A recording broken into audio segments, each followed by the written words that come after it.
Body cancers. Okay sir, main ఏంటంటే మరి ఇండియాలో కానీ మన రెండు తెలుగు రాష్ట్రాల్లో కానీ ఎక్కువగా కనిపిస్తున్న క్యాన్సర్లు ఏంటి సార్? అంటే మీ దగ్గరకు వస్తున్న పేషెంట్స్. లేదండి, స్త్రీలలో ఇప్పుడు అత్యధికంగా కనబడే క్యాన్సర్ బ్రెస్ట్ క్యాన్సర్. ప్రతి సంవత్సరం ICMR వారి అంచనా ప్రకారం more than 2 lakh new breast cancer cases 2022 నుంచి కనబడుతూనే ఉన్నాయి.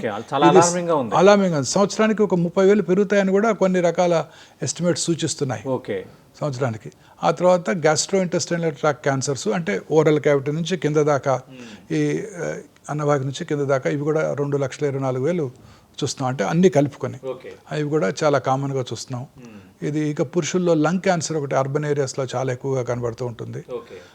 ఇంకా దక్షిణ భారతదేశంలో ముఖ్యంగా పూరర్ సెక్షన్స్ ఆఫ్ ద సొసైటీలో రూరల్ ఏరియాస్లో ఈ గుట్కా తినటం ఇంకా ఎక్కువగా ఉండటంతో, టొబాకో యూసేజ్ ఎక్కువగా ఉండటంతో ఓరల్ క్యావిటీ క్యాన్సర్స్, నాలుక క్యాన్సర్స్, స్వరపేటిక్ క్యాన్సర్స్ కూడా ఎక్కువగా చూస్తున్నామండి. ఓకే సార్, ఏంటి సార్ అంటే ఇప్పుడు చాలా అపోహలు కూడా ఉన్నాయి. అంటే టాల్కమ్ పౌడర్ వాడితే క్యాన్సర్ వస్తుంది అంటారు, దానికి కొంత క్లారిటీ ఇస్తారు సార్? లేదండి, డియోడ్రెంట్స్, టాల్కమ్ పౌడర్ వాడటం వల్ల ఎటువంటి క్యాన్సర్స్ రావు.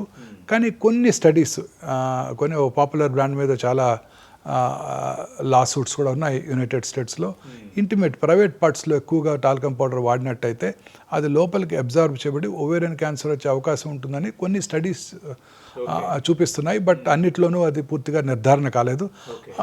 అయినప్పటికీ కూడా ఖచ్చితంగా ఇంటిమేట్ పార్ట్స్లో ఎక్కువగా టాల్కమ్ పౌడర్ వాడటం మంచిది కాదు. అది డెఫినెట్గా న్యాచురల్ పౌడర్స్ ఏమైనా కావాలంటే వాళ్ళు వేసుకోవచ్చు. సార్ ఇప్పుడు అంటే పౌడర్స్ అంటే టాల్కమ్ పౌడర్ దొరుకుతుంది కదా సార్, అంటే మనం రాసుకునేది అందుబాటులో వేరే పౌడర్స్ లేవు.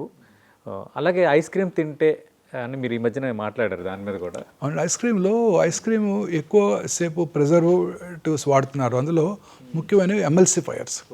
ఈ వాటి వలన ఐస్ క్రీమ్ ఎక్కువసేపు ఉంటుంది, బట్ వాటి వలన అనేక రకాలైన సైడ్ ఎఫెక్ట్స్, రకరకాల జబ్బులు ఇంక్లూడింగ్ క్యాన్సర్ కూడా వచ్చే అవకాశం ఎక్కువ ఉంటుందండి.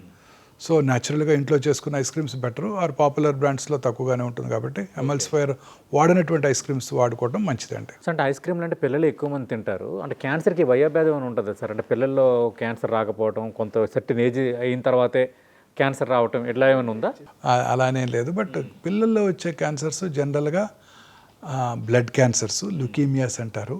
అలాగే central nervous system tumours, soft tissue tumours అంటే కాళ్ళలోను మజిల్స్లో వచ్చే ట్యూమర్స్, న్యూరోబ్లాస్టోమాస్, విల్మ్స్ ట్యూమర్స్ ఎక్కువగా చూస్తుంటాం. ఒక గుడ్ థింగ్ ఏంటంటే పిల్లల్లో వచ్చే క్యాన్సర్స్ క్యూర్ అయ్యే అవకాశాలు ఎక్కువ ఉంటాయండి. ముఖ్యంగా చిన్నపిల్లల్లో వచ్చే క్యాన్సర్ రావు. 100కి 70-80 మంది క్యూర్ అయిపోతాయండి. కొంచెం ఎర్లీగా గుర్తించినట్టయితే క్యూర్ అయ్యే అవకాశాలు ఎక్కువగా ఉంటాయి.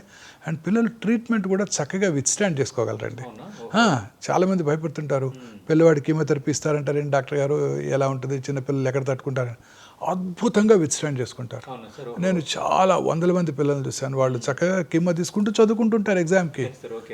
చాలా డెడికేషన్తో వాళ్ళు చక్కగా విత్స్టాండ్ చేసుకుంటారు, క్యూర్ అవుతాయి. వాళ్ళందరికీ కూడాను మంచి ఫ్యూచర్ ఉంటుంది. సార్